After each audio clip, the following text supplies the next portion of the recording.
The rain fell steadily, coating the streets in a slick, reflective sheen as Officer Ryan Mitchell sat in his parked police cruiser, adjusting his tactical vest. Beside him, his loyal K-9 partner, Charlie, a sharp-eyed German shepherd, sat upright in the passenger seat, his gaze scanning their surroundings with keen alertness. The crackle of the radio broke the quiet atmosphere, the dispatcher's voice carrying an unmistakable urgency. Unit 12, we have reports of suspicious activity at the old warehouse on Western Drive. Possible presence of armed individuals. Proceed with caution. Backup is en route. Ryan exhaled deeply, his fingers briefly brushing Charlie's head in reassurance.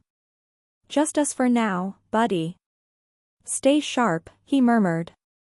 The bond between officer and K-9 was palpable as Charlie responded with a low, approving sound, his entire posture alert and ready. Moments later, the pair arrived at the ominous warehouse, its rusted walls and towering structure casting long shadows under the rain-soaked night sky. The rhythmic plinking of water from the cracked shingles added an eerie tension as Ryan approached cautiously, his weapon drawn. Charlie walked faithfully at his side, sniffing the damp air, his ears twitching at every distant sound. Together, they prepared to face the unknown, the weight of the dispatcher's warning heavy on their minds.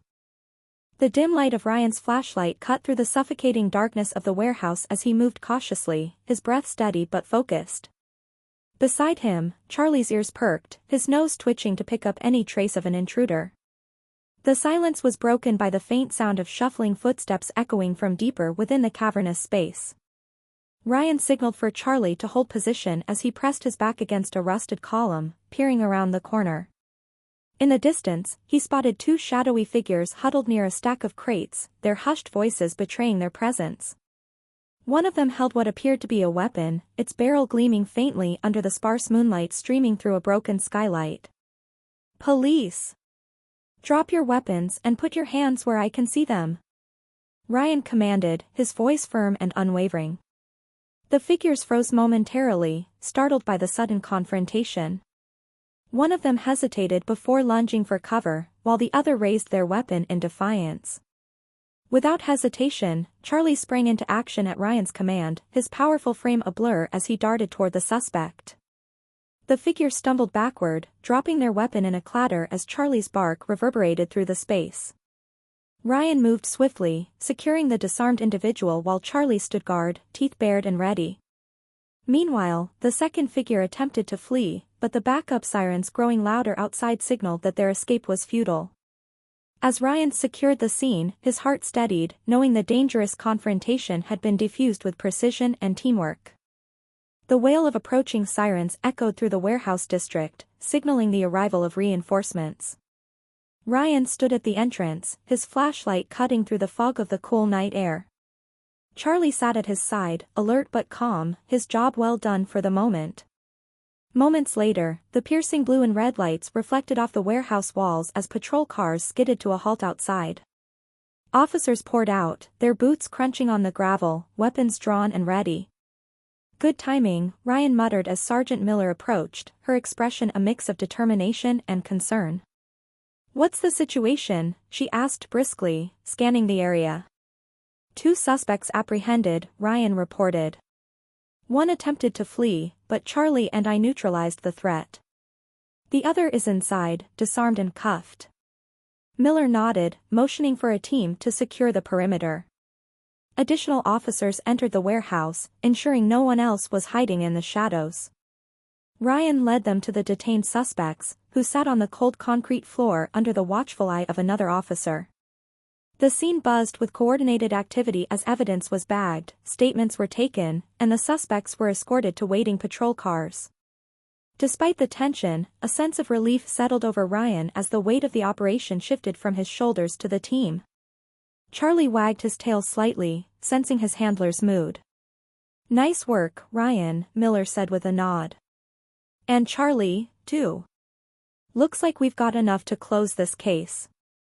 As the suspects were driven away and the warehouse was secured, Ryan allowed himself a brief moment to breathe, knowing the night's efforts had made the city a little safer. As the team swept through the warehouse, the sense of danger lingered in the air. Ryan, with Charlie at his side, moved cautiously through the maze of crates and metal shelving, flashlight beams slicing through the dimness. The earlier confrontation had left nerves on edge, but Ryan knew the job wasn't over yet. "Keep your eyes open," he called out to the officers fanning out across the space. The creak of a shifting crate made him freeze, heart pounding as he raised his weapon. Charlie's ears perked up, a low growl rumbling in his chest. Following the dog's instincts, Ryan gestured for backup and approached a cluster of crates stacked precariously high. As they drew closer, Charlie barked sharply, his body tense. "Come out slowly," Ryan commanded, his voice firm. For a moment, silence reigned.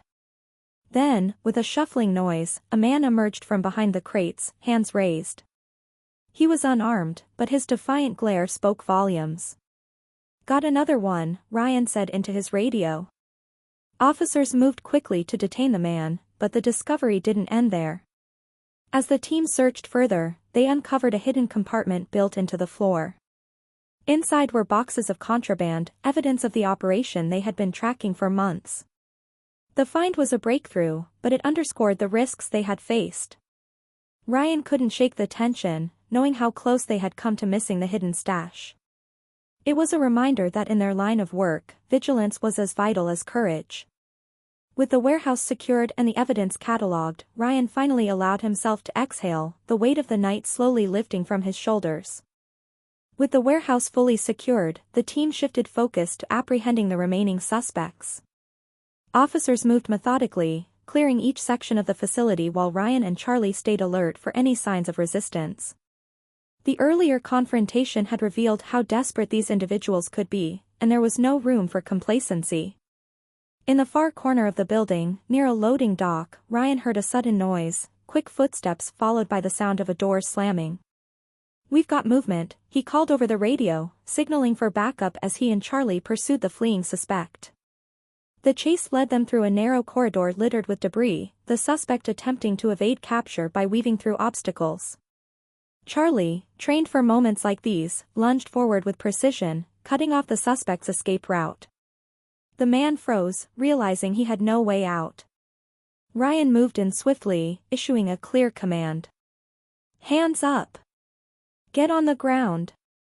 The suspect hesitated but ultimately complied, lying face down as Ryan cuffed him. Meanwhile, other officers reported similar successes. A total of 5 suspects were apprehended, including the operation's apparent leader, who had tried to blend in with workers near the warehouse's entrance. Their arrests marked the culmination of months of investigative work. As the suspects were escorted out to waiting patrol cars, Ryan felt a sense of accomplishment mixed with relief. The operation had been dangerous, but the team's careful planning and quick actions ensured that justice was served without unnecessary casualties. As dawn broke over the city, the events of the night began to take on a clearer perspective. The warehouse operation, though perilous, had been a resounding success, thanks to the unwavering courage and coordination of the entire team. News of the arrests and the dismantling of a major criminal network spread quickly, drawing attention from both the media and the department's higher-ups. At the precinct later that day, a formal debriefing was held, where the officers involved recounted the events. Captain Harris commended their bravery, singling out Ryan and Charlie for their exceptional leadership during the critical moments of the mission. "Your quick thinking and teamwork ensured everyone made it home safely while bringing dangerous criminals to justice," he said, his voice carrying a deep sense of pride. The recognition extended beyond words. A ceremony was organized to honor the officers' heroism, with commendations and medals awarded to those who had gone above and beyond the call of duty. Ryan, though humbled by the attention, reflected that the real victory lay in the safety they had restored to the community. Amidst the applause and congratulations, Ryan quietly reminded himself and his colleagues of the bigger picture. "This is what we signed up for," he said to Charlie as they watched the team celebrate. "It's not about the medals, it's about making a difference." Charlie nodded, a shared understanding passing between them. That night, as Ryan returned home, he felt a profound sense of fulfillment.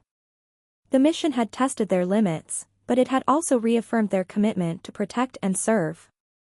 Heroism, he realized, wasn't about grand gestures but about showing up, standing firm, and doing what needed to be done, day after day. In the aftermath of the operation, Ryan's condition became a central concern for his team. Though he had downplayed his injuries during the heat of the confrontation, adrenaline masking the severity, it was clear as the dust settled that he hadn't emerged unscathed. A deep gash on his left arm and several bruises from his earlier scuffle with the suspects told the story of his close encounters. Charlie, ever watchful, insisted that Ryan receive proper medical attention before anything else.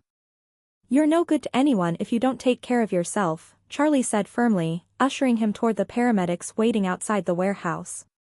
Despite Ryan's protests, a thorough examination revealed the need for stitches and strict rest to ensure proper healing. As the team regrouped at the precinct, Ryan's injuries became a symbol of his dedication to the mission. His willingness to put himself in harm's way for the success of the operation earned him even greater respect from his peers. However, it also sparked conversations about balancing courage with self-preservation. For Ryan, the enforced rest was both a relief and a frustration. While grateful for the support of his colleagues, he found himself grappling with the reality that even heroes had limits. Still, as he sat in the quiet of his home, reflecting on the events of the night, he felt a deep sense of gratitude, both for his team's unwavering solidarity and for the chance to fight another day. Despite the success of the operation, the sense of relief was tempered by lingering concerns about unfinished threats.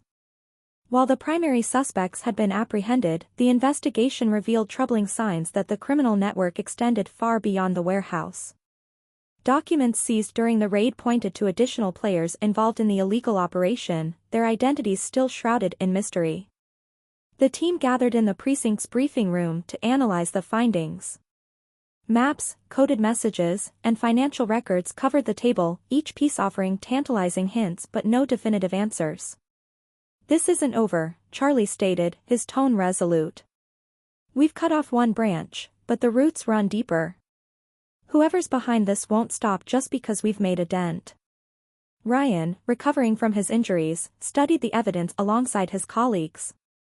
"They're careful," he observed, pointing to a series of encrypted files. "They knew someone might come after them. We need to figure out who's pulling the strings before they regroup." The pressure was mounting. The possibility of retaliation loomed over the team, and the clock was ticking to dismantle the operation before it could recover.